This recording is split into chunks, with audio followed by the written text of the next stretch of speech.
Baik Ustadz, lantaran tak tahan kerap mendapat perlakuan kasar dari tetangganya, seorang wanita di Mamasa melapor ke polisi. Sang tetangga diduga memukuli korban hingga luka memar. Sejumlah anggota Polres Mamasa memeriksa lokasi terjadinya aksi penganiayaan terhadap seorang wanita pengumpul batu yang berada di Desa Lambanan, Mamasa, Sulawesi Barat. Dalam laporannya ke polisi, penganiayaan itu diawali teguran terduga pelaku kepada korban yang mengambil batu-batu di pinggir kali karena dinilai dapat merusak lingkungan. Karena terbakar emosi, terduga pelaku yang masih tetangga korban mengambil ranting kayu lalu memukuli sekujur tubuh wanita itu hingga mengalami luka memar. Kini polisi masih menunggu keterangan terduga pelaku untuk pengusutan kasus dugaan penganiayaan tersebut. Ya, astagfirullahaladzim, semoga permasalahan ini segera mendapatkan solusi yang terbaik untuk kedua belah pihak. Ustadz Erik, ini sudah jelas menyakiti tetangga dengan lisan saja tidak diperbolehkan, apalagi ini menganiaya hingga luka. Nah, oleh sebab itu, bila ada masalah sebaiknya dimusyawarahkan agar terhindar dari kejadian seperti tadi ya Ustadz. Bagaimana pandangan Ustadz melihat kasus tadi?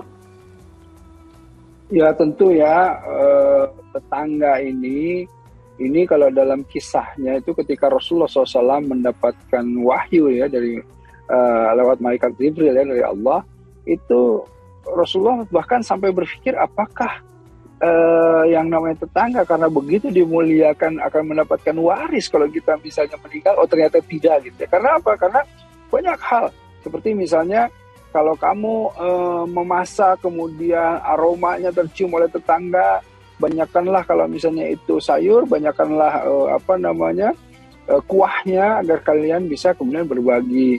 Kalau seandainya kamu itu mendengar tetanggamu menempelkan paku di dindingnya, ya kemudian janganlah kamu kemudian menegurnya gitu ya. Kemudian jangan melarang maksudnya. Kemudian kalau seandainya ya banyak hal gitu. Jadi kan kita juga sering kali ya ada tetangga kita yang sedang membangun rumah. Dia itu kan sebenarnya kalau membangun rumah tuh pasirnya, debunya, semuanya kan ke kita sampai di kita itu sampai kotor gitu ya. Tapi dia nggak paham atau misalnya nggak ngeh tentang itu dan kita juga nggak boleh melarangnya gitu ya. Nah itu tetangga ya, bahkan banyak hal gitu yang membuat tetangga itu sangat spesial. Karena apa? Ya karena kalau kita lihat mereka lah orang-orang yang paling dekat dengan kita. Toh kalaupun kita sakit, kita mengalami hal-hal yang musibah dan lain-lain, tetanggalah yang paling dekat yang bisa juga menolong kita. Karenanya berbaik-baiklah hubungannya dengan tetangga. Ya, Masya Allah, banyak cerita tentang ada bertetangga di zaman Nabi ya Ustadz. Nah ini kan juga ada pernyataan yang mengatakan berbuat baik kepada tetangga merupakan salah satu penjamin seseorang masuk surga. Nah hal itu juga diperkuat oleh sabda Rasulullah SAW yang berbunyi seseorang diceritakan sedikit melakukan puasa dan sholat, tapi ia bersedekah dengan beberapa potong keju dan tidak menyakiti tetangganya, maka wanita itu ada di dalam surga. Boleh dijelaskan lebih lanjut, Ustadz? Ya, banyak ya. Tentu tadi seperti yang Mbak Nurul sampaikan, tapi jelas sekali bahwa kehidupan bertetangga itu diprioritaskan di dalam agama. Dan tadi betul, ya orang-orang yang kemudian sebetulnya melakukan hal-hal yang wajib saja. Artinya yang penting kamu sholat wajib, jangan ditinggalin gitu ya. Melakukan semua rukun-rukun yang wajib ya, rukun Islam yang wajib.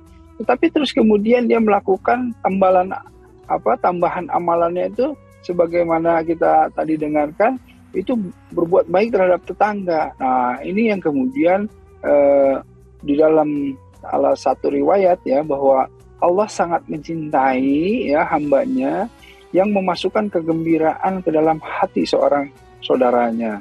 Nah, jadi artinya ketika dia membantu kemudian tetangganya, dia kemudian menggembirakan tetangganya, berbagi dengan tetangganya, ini sudah kemudian jaminan jannah atau surga. Nah, jadi kalau kita lihat betapa informasi yang kita tadi dapatkan begitu jauh ya dari nilai-nilai keislaman.